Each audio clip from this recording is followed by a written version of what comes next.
आज मैं अपने लाइफ के बहुत खूबसूरत सफ़र पे जा रहा हूँ। और हाँ, मैं कह सकता हूँ मैं कश्मीर जा रहा हूँ। हमेशा लोग मुझसे आके क्वेश्चन करते हैं, भाई आप तो ट्रेवलर हो, तो अभी तक आप कश्मीर क्यों नहीं गए? सो फाइनली वो टाइम आ गया। पहले तो मुझे कश्मीर आके सब नॉर्मल ही लगा। मुझे सारे हिल स्टेशन जैसा सेम ही लगा। जब मैंने अपने ड्रोन से देखा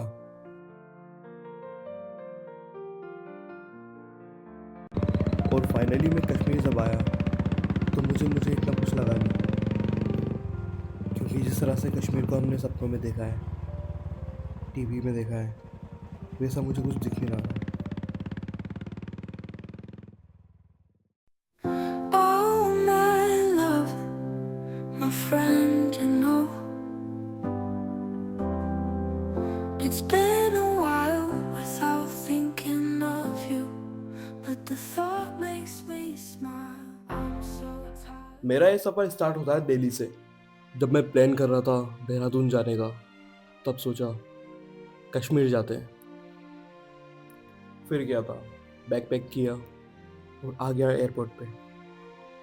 वैसे तो मेरी फ़्लाइट का टाइम था 8:30 रात को, पर मुझे अपनी फ़्लाइट मिली सुबह के 6:30 बजे। 16 घंटे के लगातार वेट के बाद फाइनली मुझे अपनी फ़्लाइट मिली। गाइस, फाइनली हम अभी जस्ट फ्लाइट में बैठा हूँ, जो काफ़ी सैप है, काफ़ी फ्लाइट डिले होने के बाद एंड फाइनली मैं फ्लाइट में आ गया। और वो मुझे देखो विंडो पे मिल गया, वो भी लेफ़्ट साइड वाला। तो आपको बहुत ब्यूटीफुल व्यूज़ दिखाने के लिए मैं बहुत एक्साइटेड हूँ। और चलो स्टार्ट करते हैं, फ्लाइट को दिखाता हूँ मैं एक ब्यूटीफुल सा view. Makes me smile. I'm so tired of wanting more than this. I know it, but what am I to do? I need some space to breathe. और मैं फाइनली श्रीनगर में लैंड हुआ। श्रीनगर में लैंड होने के बाद कश्मीर जाने के दो रास्ते हैं। या तो आप अपनी प्राइवेट टैक्सी कर सके कश्मीर जा सकते हैं, या फिर शेयरिंग कैब से कश्मीर जा सकते हैं। तो मैंने शेयरिंग कैब चूज़ किया और मैं 225 में पहुंच गया कश्मीर।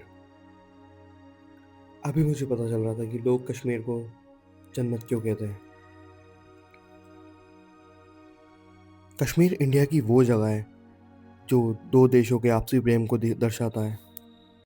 एक तरफ कहते हैं कि कश्मीर इंडिया को जोड़ता है और एक तरफ पाकिस्तान को।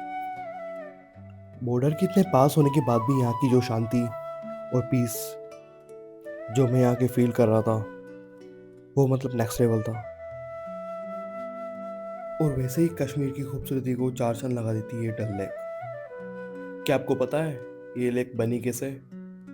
कहते हैं कि कई सालों पहले यहाँ पर एक सिर्फ दलदल था, और पता नहीं नेचर में क्या ऐसा जादू हुआ कि ये लेक एक दलदल इतनी खूबसूरत लेक में बदल गया। कहते हैं ये झील सिर्फ पानी का दरिया नहीं है, ये मोहब्बत की किताब है जिसमें हर सुबह एक नया नया पन्ना जुड़ता है। कहते हैं अगर कश्मीर जन्नत है, तो उसकी रूह डल लेक में बसती है। लेकिन ये झील सिर्फ हुस्न नहीं है, यह एक इतिहास है जो सदियों से सांस ले रहा है।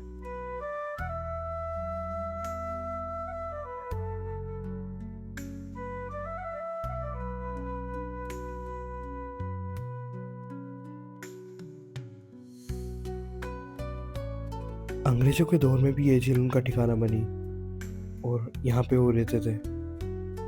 यह एक किताब है जिसमें इतिहास लिखा है। लेकिन कश्मीर सिर्फ झीलों में नहीं बहता, वो बहता है उन वादियों में भी जहाँ झरने गाते हैं और देवदार चुपचाप पहरा देते हैं। चलो चलें, पहलगाम चलते हैं।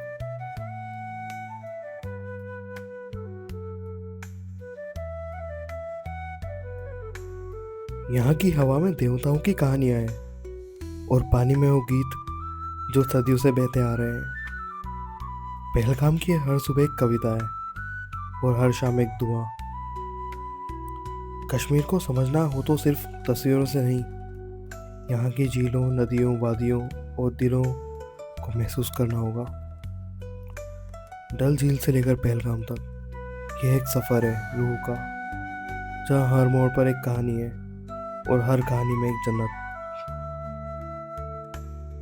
और इसी जन्नत में एक ऐसी जगह छुपी हुई है जिसे कश्मीर की दी मोस्ट ब्यूटीफुल प्लेस के नाम से भी जाना जाता है, गुलमार्ग। गुलमार्ग देखने के बाद मैं ये कहता हूँ, मैंने स्वर्ग तो नहीं देखा, पर मैंने गुलमार्ग देखा है। आपको गुलमार्ग के सबसे हाईएस्ट पॉइंट पे पहुंचने में कम से कम 3 से 4 घंटे लग जाएंगे, और वहाँ के जो आप एक्सपीरियंस करोगे ना, वो अनबिलीवेबल होगा। वैसे तो मुझे पहले लगता था कि लोगों ने कश्मीर को ओवर हाइप बनाया हुआ है, पर नहीं, ये वाकई में जन्नत है। ये सिर्फ एक जगह नहीं, ये एक एहसास है। बस गुलमार्ग का नाम ही काफी है। यहाँ की हवा में मानो सुकून है, जैसे कि वक्त रुक सा गया है। बर्फ गिरती तो लगता है आसमान से कोई चादर उड़ा रहा हो। गुलमार्ग एक टूरिस्ट डेस्टिनेशन नहीं है, ये एक एहसास है, ये एक पीस है, जहाँ जमीन बर्फ से ढकी हो और आसमान से बातें कर रही हो। हर फिसलन एक नया मोड़ और एक नई कहानी कहता है।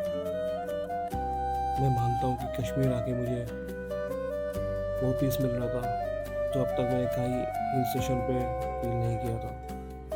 गुलमार्ग आपको जितना आसान दिखता है ना, उससे ज़्यादा कहीं ज़्यादा मुश्किल है। विंटर्स में तो मानो यहाँ 7 से 8 फुट तक बर्फ आ जाती है, और फिर दिखाई देती है खूबसूरती